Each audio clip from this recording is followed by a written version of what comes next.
شیطان جو کہ بنی نوع آدم کا سب سے بڑا دشمن ہے، جس نے اپنے پورے خاندان کو صرف اس کام پہ لگا رکھا ہے کہ آدم کی تمام اولاد کو قیامت کے دن اللہ کے سامنے رسوا کر دے۔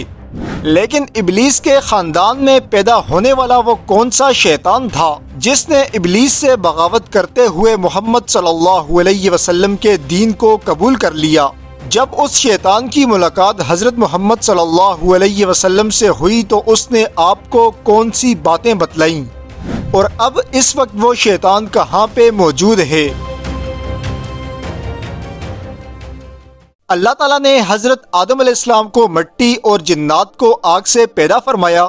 انہی جنات میں سے ایک جن جس کا نام ابلیس تھا، اس نے اللہ کی نافرمانی کرتے ہوئے حضرت آدم کو سجدہ کرنے سے انکار کیا، جس کی سزا میں اس کو بارگاہ خداوندی سے نکال کر ذلیل کر دیا گیا۔ تب ابلیس نے اللہ پاک کے سامنے تا قیامت انسانوں کو گمراہ کرنے کی قسم اٹھا لی، اور تب سے لے کر آج تک یہ تاریخی جنگ انسان اور ابلیس کے درمیان جاری ہے۔ دراصل جنات کی تخلیق حضرت آدم علیہ السلام سے کئی ہزار سال پہلے کر دی گئی تھی۔ ابلیس جو کہ جنات کا ایک فرد ہے، اس کو اللہ نے عقل و شعور اور اولاد پیدا کرنے کی صلاحیت عطا کی تھی۔ بعض جنات ایسے ہیں جن کو اللہ پاک نے جوڑوں میں پیدا کیا تھا، جس طرح انسانوں میں مرد عورت کے ملاپ سے بچے پیدا ہوتے ہیں، اسی طرح جنات میں نر اور مادہ کے ملاپ سے جنات بچے پیدا ہوتے۔ لہٰذا ابلیس کی اولاد میں بھی وقت کے ساتھ اضافہ ہوتا چلا گیا، اور ابلیس کی اولاد بنی نوع انسان کو گمراہ کرنے کے لیے اس زمین پر پھیلتی گئی۔ ابلیس کے بیٹے بیٹیاں اور پوتے انسانوں کو گمراہ کرنے کے مختلف کاموں پہ مامور ہو گئی۔ ان میں سے کوئی انسانوں میں زناکاری کو عام کرتا، کوئی قتل و غارت کو، اور کچھ تو ایسے ہیں جو انسانوں کو اللہ رب العزت کی ذات سے دور کرنے کے کام میں مصروف ہیں۔ الغرض ابلیس کی تمام اولادیں ہی انسانوں کو گناہوں میں مبتلا کرتی ہیں۔ لیکن ابلیس کی پوری نسل میں سے ایک شیطان ایسا بھی ہے جس نے حضرت آدم کے دور میں ابلیس سے بغاوت کر دی۔ در حقیقت یہ جن ابلیس کا پوتا ہے، جس نے اپنے دادا شیطان کے راستے کو چھوڑ کر راہ حق اختیار کر لی۔ پھر آخر میں اس شیطان جن نے نبی صلی اللہ علیہ وسلم سے ملاقات کی اور آپ پر ایمان بھی لایا۔ اس حوالے سے احادیث اور تاریخ کی کتابوں میں ایک واقعہ بیان ہوا ہے۔ حضرت انس بن مالک اور حضرت عمر بن خطاب رضی اللہ تعالی عنہ روایت کرتے ہیں کہ ایک روز ہم نبی صلی اللہ علیہ وسلم کے ساتھ مکہ کے جنگلات کی طرف نکلے۔ ہم تہامہ پہاڑوں کے ایک پہاڑ پر آپ کے ساتھ بیٹھے ہوئے تھے کہ اچانک ایک بوڑھا شخص نمودار ہوا جو اپنی لاٹھی کے سہارے چل کر نبی صلی اللہ علیہ وسلم کی خدمت میں حاضر ہوا۔ اس نے سب سے پہلے حضور کو سلام کیا۔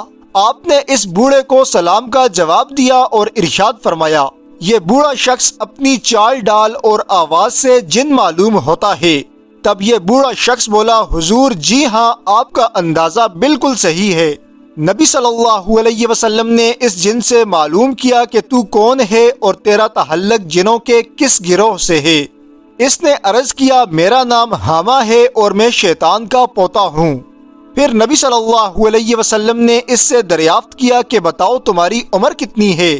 تب اس نے عرض کیا، یا رسول اللہ، جتنی عمر اس دنیا کی ہے اتنی ہی میری عمر ہے، یا شاید اس سے کچھ کم ہو۔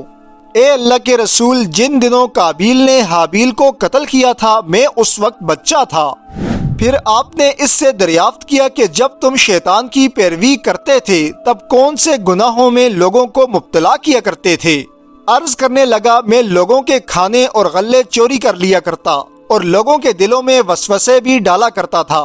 اس پر حضرت صلی اللہ علیہ وسلم نے ارشاد فرمایا، تم تو بہت برے عمل کرتے تھے۔ وہ حضور سے عرض کرنے لگا، اے اللہ کے رسول، مجھے ملامت نہ فرمائیے، کیونکہ میں حضرت نوح علیہ السلام کے دور میں حضرت نوح پر ایمان لایا اور میں حضرت نوح کے دربار میں توبہ کر چکا ہوں۔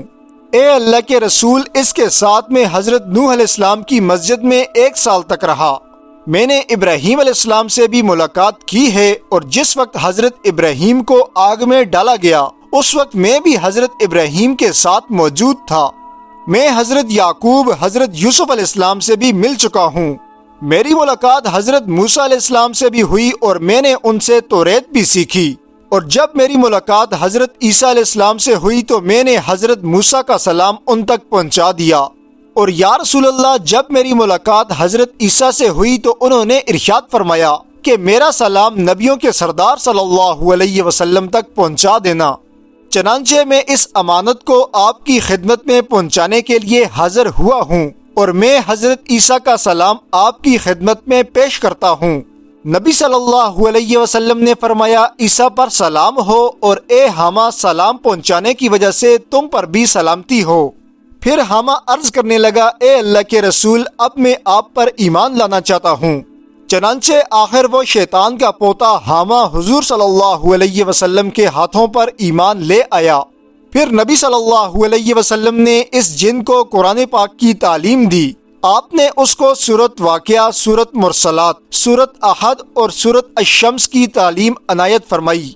اس کے بعد رسول اللہ صلی اللہ علیہ وسلم نے حامہ سے ارشاد فرمایا تمہیں جب بھی کسی چیز کی ضرورت ہو تو ہماری خدمت میں چلے آنا اور ہم سے ملاقات نہ چھوڑنا۔ صحابہ اکرام فرماتے ہیں حامہ وہاں سے اٹھ کر چلا گیا۔ اس واقعے کے بعد پھر کبھی بھی رسول اللہ صلی اللہ علیہ وسلم نے حامہ جن کے بارے میں کچھ ارشاد نہ فرمایا، اور اس واقعے کے کچھ ہی عرصے کے بعد نبی صلی اللہ علیہ وسلم کی بھی وفات ہو گئی۔ اللہ ہی بہتر جانتا ہے کہ حامہ اس وقت کہاں موجود ہے، وہ زندہ ہے یا کہیں مر چکا ہے۔ ایک روایت میں حضرت عائشہ رضی اللہ تعالی عنہا بیان کرتی ہیں کہ نبی اکرم صلی اللہ علیہ وسلم نے ارشاد فرمایا کہ حامہ جن اس وقت جنت کے اندر موجود ہے۔ بے شک اللہ جس کو چاہتا ہے ہدایت دیتا ہے۔ ہدایت کا نور ہر اس مخلوق کے دل میں سما سکتا ہے جو اللہ کے سامنے اپنے گناہوں سے توبہ کرے اور سچے دل سے حق کو قبول کر لے۔ دوستو اس طرح کی مزید ویڈیوز دیکھنے کے لیے ہمارا چینل ضرور سبسکرائب کیجیے۔